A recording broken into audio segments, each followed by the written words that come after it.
2011-12 का कृषि कर्मण अवार्ड हासिल किया।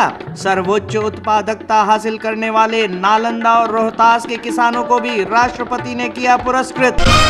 राज्य के चौसा, कजरा और पीरपैंती में 1320 मेगावाट की विद्युत इकाइयां लगेंगी। कजरा और पीरपैंती विद्युत इकाई Bihar state power generation company और NHPC द्वारा लगाया जाएगा।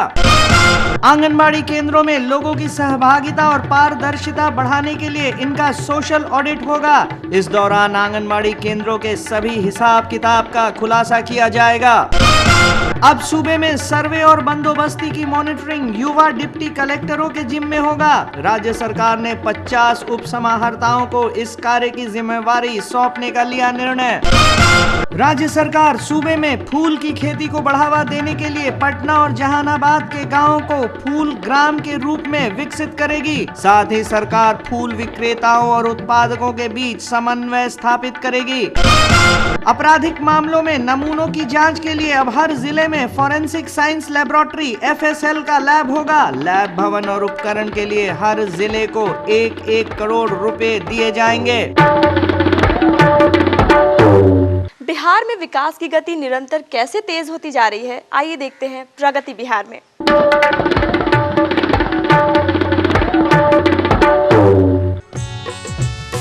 1786 ईस्वी में बना यह गोलघर राजधानी पटना के लोगों के लिए एक लैंडमार्क है। 14 जनवरी 2013 की शाम से यह स्थान और भी खास हो गया है, साथ ही आकर्षण का केंद्र भी बन गया है। वजह बना म्यूजिकल फाउंटेन और इसके फव्वारों से बने स्क्रीन पर लेजर शो, जिसका उद्घाटन मुख्यमंत्री नीतीश कुमार ने किया और इसका भरपूर आनंद भी उठाया। इस मौके पर उप मुख्यमंत्री सुशील कुमार मोदी और अन्य मंत्रीगण भी उपस्थित थे। सप्ताह में 3 दिन आयोजित होने वाले इस शो का प्रवेश शुल्क 30 रुपए निर्धारित किया गया है। यहाँ स्थित वाटर पूल का साइज 30 मीटर चौड़ा और 15 मीटर लंबा है। 9 मीटर चौड़ा और 6 मीटर लंबे वाटर स्क्रीन पर इस लेजर शो का डिस्प्ले होता है। इस फव्वारे में 17 नोजल लगे हुए हैं जो पानी के फव्वारों की कलाबाजी भी दिखाते हैं। यह म्यूजिकल फाउंटेन और लेजर शो बिहार का पहला और देश का चौथा लेजर शो है। यहाँ फिलहाल दिखाए जाने वाले इफेक्टों की संख्या 17 है, जिसे आने वाले समय में और बढ़ाया जाएगा। 10 करोड़ रुपए की लागत से निर्मित यह अनूठा लेजर शो लोगों के बीच आकर्षण का केंद्र बना हुआ है। पटना वासियों के स्वस्थ मनोरंजन के लिए इन्होंने गोल घर के प्रांगण में laser show, light and sound का शो शुरू किया है और जिस तरह से संगीत के साथ फव्वारों का संगम जितना बढ़िया ढंग से इन्होंने पेश किया है, इसके लिए बधाई के पात्र हैं। हमने इन्हें सुझाव दिया है कि इसे गोल घर के संक्षिप्त इतिहास के बजाय पाटलिपुत्र जो हमारा पुराना है उसके इतिहास पर आधारित यहाँ लेजर शो और बेहतर ढंग से करावे। आगे ये लोग करेंगे, शुरुआत अच्छी है और मैं समझता हूँ कि ये लोकप्रिय होगा और लोग इसे पसंद करेंगे। राज्य सरकार सूबे में पर्यटन को बढ़ावा देने के लिए अनेक कार्य कर रही है, जिसके कारण बिहार आने वाले पर्यटकों की संख्या में जबरदस्त इजाफा हुआ है और आज बिहार आने वाले पर्यटकों की संख्या अन्य प्रदेशों से काफी अधिक है। पिछले कुछ सालों से बिहार ने पर्यटन के क्षेत्र में भी देश में अपनी सशक्त उपस्थिति दर्ज कराई है। गोलघर में नवनिर्मित बिहार का पहला और अनूठा लेजर शो आने वाले समय में बिहार में पर्यटन को और बढ़ावा देगा, जिससे बिहार और तेजी से विकास करेगा।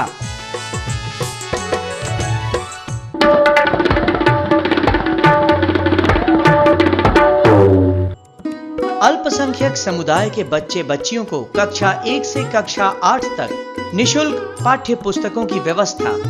प्रवेशिका परीक्षा में प्रथम श्रेणी पाने वाले अल्पसंख्यक बच्चे बच्चियों को आगे की पढ़ाई हेतु 10,000 रुपए की प्रोत्साहन राशि। अल्पसंख्यक समुदाय के बच्चों के शिक्षा हेतु प्रोत्साहन। सूचना एवं जनसंपर्क विभाग द्वारा जनहित में प्रसारण।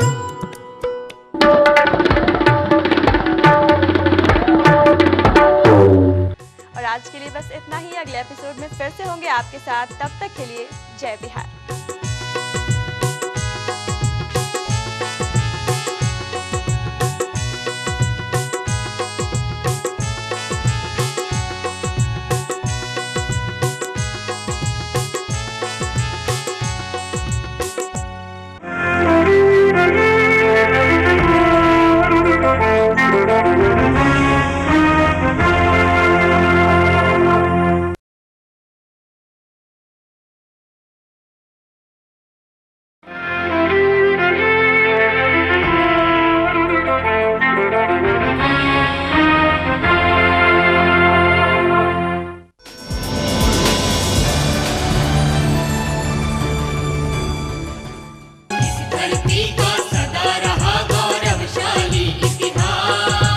चिंतन दर्शन धर्म मर्म का पावन यहाँ प्रकाश। आज पुनः है जगा हुआ इस मिट्टी का सम्मान। वर्तमान कर रहा सुनहले आगम का निर्माण। अब तो मिटने लगी अशिक्षा भय की दुखद विभावरी। आओ हम सब रच दे मिलकर नव बिहार की डायरी।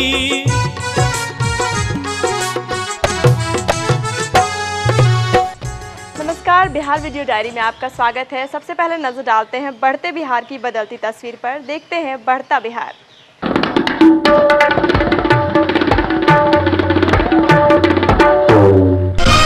बिहार की स्थापना का सालाना जश्न इस बार भी शताब्दी समारोह की तरह भव्य और यादगार होगा। स्थापना उत्सव को लेकर राज्य सरकार ने राजधानी पटना सहित राज्य भर में आयोजन की रूपरेखा की तैयार। सूबे में हरियाली मिशन के तहत सभी पौधों का डिजिटल रिकॉर्ड तैयार किया जाएगा। डिजिटलाइज्ड डेटा संग्रहित करने का काम फरवरी में होगा शुरू। शहरी वानिकी योजना के तहत शहरों में होने वाले पौधारोपण के लिए खास किस्म के कैमरा का होगा उपयोग। इससे पौधे की तस्वीर के साथ ही लोकेशन भी हो जाएगी दर्ज। अब सूबे में योजनाओं का हिसाब रखने के लिए क्लोजर बुक तैयार किया जाएगा। इसमें काम की शुरुआत से समाप्ति तक लिखा जाएगा ब्यौरा। राज्य सरकार मनरेगा में बेहतर काम करने वाले हर जिले के 3 पंचायतों को करेगी सम्मानित। इन्हें 26 जनवरी को गणतंत्र दिवस के मौके पर सम्मानित किया जाएगा। राज्य सरकार शहरों में नियोजित तरीके से नागरिक सुविधाएं उपलब्ध कराने के लिए शहरी निकायों का GIS मैप तैयार करेगी। भविष्य में ड्रेनेज, सीवरेज और रोड के लिए इसका होगा उपयोग। सूबे में परियोजनाओं को जमीन मुहैया कराने की समीक्षा अब हर महीने होगी। राज्य सरकार ने भू अर्जन के कारण विभिन्न परियोजनाओं के क्रियान्वयन को देखते हुए लिया यह निर्णय। राज्य में सामाजिक, आर्थिक और जाति आधारित जनगणना का 75% काम हुआ पूरा। इसकी सूची ग्रामीण स्तर पर होगी जारी, जिसमें जाति का नहीं होगा उल्लेख। राज्य सरकार द्वारा सूबे में 1,16,000 शिल्पकारों के पहचान पत्र बनाए जाएंगे। साथ ही इनका मुफ्त समूह बीमा भी होगा। राज्य सरकार ने नागरिक सुविधाओं से संबंधित योजनाओं को 2 वर्ष में पूरा करने का लक्ष्य किया निर्धारित। सभी चयनित 59 नगर निकायों की विभिन्न योजनाओं की DPR 6 महीने में होगी तैयार। आइए देखते हैं राज्य सरकार के द्वारा किए जा रहे विकास कार्यों को प्रगति बिहार में।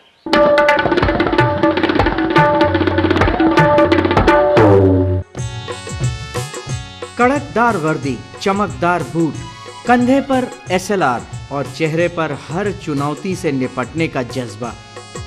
यह है बिहार मिलिट्री पुलिस की पहली सशस्त्र महिला बटालियन। राष्ट्र ध्वज और महिला फ्लैग के बीच से गुजरकर जब गांधी मैदान में पासिंग आउट परेड का प्रदर्शन हुआ तो मुख्यमंत्री नीतीश कुमार भी गौरवान्वित हो उठे। सशस्त्र महिला पुलिस बटालियन का गठन महिला सशक्तिकरण के दिशा में बेहद ठोस कदम है, जो मील का पत्थर साबित होगी। नवगठित सशस्त्र महिला पुलिस बटालियन की 580 की बटालियन में 230 सिपाही विभिन्न विषयों में ग्रेजुएट हैं, तो 44 ने पोस्ट ग्रेजुएट किया है। इनमें से कईयों ने तो कंप्यूटर की भी पढ़ाई की है। इतनी शिक्षा मिली हुई है और वो सशस्त्र वाहिनी में है, तो डीजीपी साहब को यह भी सोचना चाहिए कि ऐसे लोगों से और भी कोई हम विशेष काम ले सकते हैं जिसमें इनका तो शारीरिक प्रशिक्षण दिया ही है, लेकिन साथ साथ जो इनका शैक्षणिक स्तर है या मानसिक स्तर है उसको देखते हुए इनका सदुपयोग अन्य प्रकार से भी किया जा सकता है। क्या इस पर गौर करना चाहिए और उस तरह के कार्यों में भी इन्हें लगाने के बारे में सोचा जाना चाहिए। गांधी मैदान में आयोजित परेड में बटालियन की सभी 580 महिला पुलिस ने हिस्सा लिया और कर्तव्य, ईमानदारी, साहस के साथ साथ अपने अधिकारियों और सहकर्मियों के विश्वास पात्र बनने की शपथ भी ली। मैं उन्हें स्वीकार करती हूँ। मैं सरकार, वरीय पदाधिकारी एवं साथ काम करने वाले पुलिसकर्मियों की विश्वास पात्र बनी रहूंगी। इस 580 की संख्या वाले महिला सशस्त्र बटालियन को 19 प्लेटून में बांटा गया था। यहां बुनियादी प्रशिक्षण में बेहतर प्रदर्शन के लिए 3 श्रेणी में महिला सिपाहियों को पुरस्कृत किया गया। राज्य के समेकित विकास में महिलाओं के सशक्तिकरण की जरूरत को राज्य सरकार ने गंभीरता से लिया है और उनके सर्वांगीण सशक्तिकरण की दिशा में अनेक कार्य भी किए हैं। उनमें स्थानीय निकायों और पंचायती चुनाव में 50% महिलाओं का आरक्षण और महिला थाना की स्थापना जैसे अन्य प्रयास प्रमुख हैं। महिलाओं को सशक्त, समृद्ध और स्वावलंबी बनाने के लिए राज्य भर में प्रयास प्रगति पर है, जो बिहार के समग्र विकास की ऊर्जा को दिखाता है।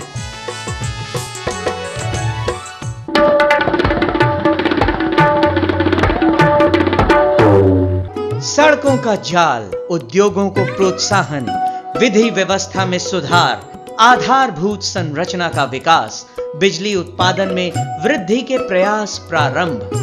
बदलता बिहार, बढ़ता बिहार।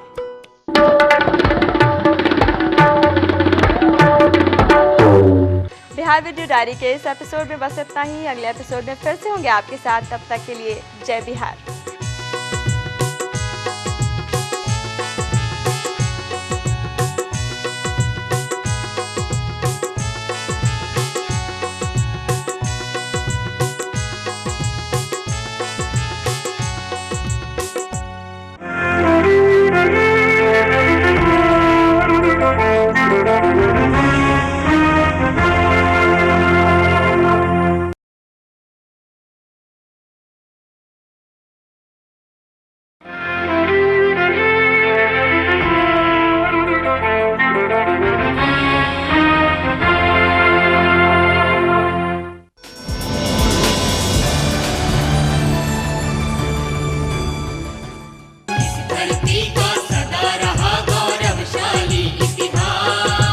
चिंतन दर्शन धर्म मर्म का पावन यहाँ प्रकाश। आज पुनः है जगा हुआ इस मिट्टी का सम्मान। वर्तमान कर रहा सुनहले आगम का निर्माण। अब तो मिटने लगी अशिक्षा भय की दुखद विभावरी। आओ हम सब रच दे मिलकर नव बिहार की डायरी।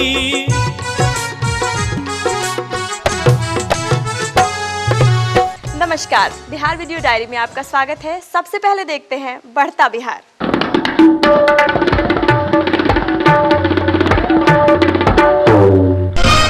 राज्य सरकार विशेष सर्वे और जमीन रिकॉर्ड अप टू डेट करने के लिए 1100 रेवेन्यू ऑफिसरों की करेगी नियुक्ति। ये नियुक्ति बिहार विशेष सर्वेक्षण और बंदोबस्त अधिनियम 2011 के तहत होगी।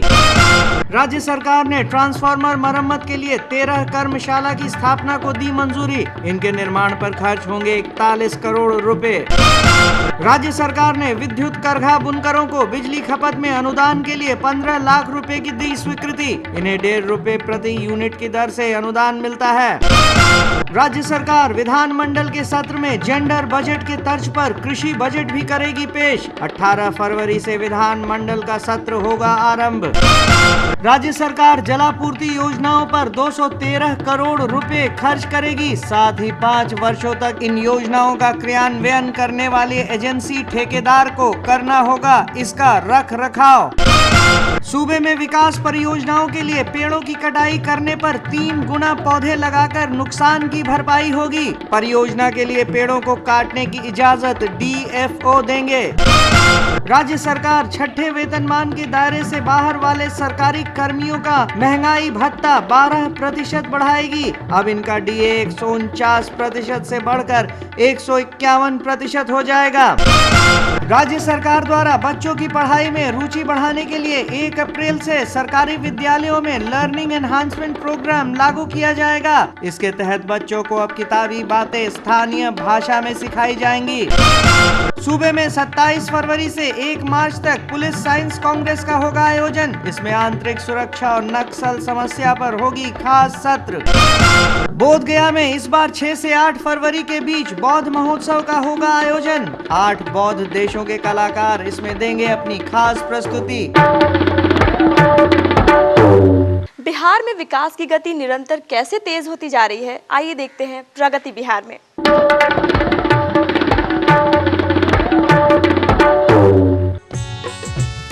राज्य सरकार द्वारा मातृ शिशु मृत्यु दर कम करने के लिए और भ्रूण हत्या समाप्त करने के लिए बिटिया बचाओ अभियान के तहत प्रथम राष्ट्रीय अधिवेशन का आयोजन किया गया।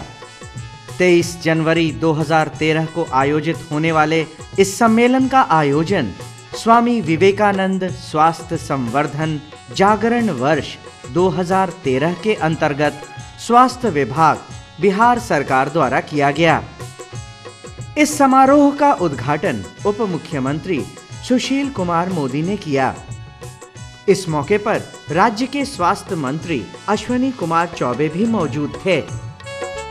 यहां पूरे राज्य से हजारों की संख्या में आशा, ममता, डॉक्टर और स्वास्थ्य कार्यकर्ता आई थीं। राज्य सरकार ने बिहार में मिशन मानव विकास का गठन किया है। इसके तहत चरणबद्ध तरीके से स्वास्थ्य और शिक्षा के क्षेत्र में लक्ष्य निर्धारित किया गया है। आगामी 5 सालों में शिशु मातृ मृत्यु दर को 44 और 261 से घटाकर 30 और 100 तक लाने का लक्ष्य निर्धारित किया गया है। इसी तरह संस्थागत प्रसव जो अभी 54% है, इसको 100% किया जाएगा। जय प्रभा जननी शिशु आरोग्य वाहन एक्सप्रेस, ये हमारा 504 एम्बुलेंस गाड़ी, 102 नंबर का टोकन फ्री गाड़ी, ये हर माता गर्भवती माताओं को, बहनों को गांव-गांव में ये जा रही है। और आप टेलीफोन करिए 102 पर, वो निःशुल्क बिना किसी पैसे का वो माता बहन को वहां से गर्भवती माता को प्रसव से उठाएगी। प्रसव के बाद मां को भी 2 दिनों तक रख के भोजन की व्यवस्था और उस बच्चे को और माता को पुष्ट होकर के गांव तक भेजने की बच्चा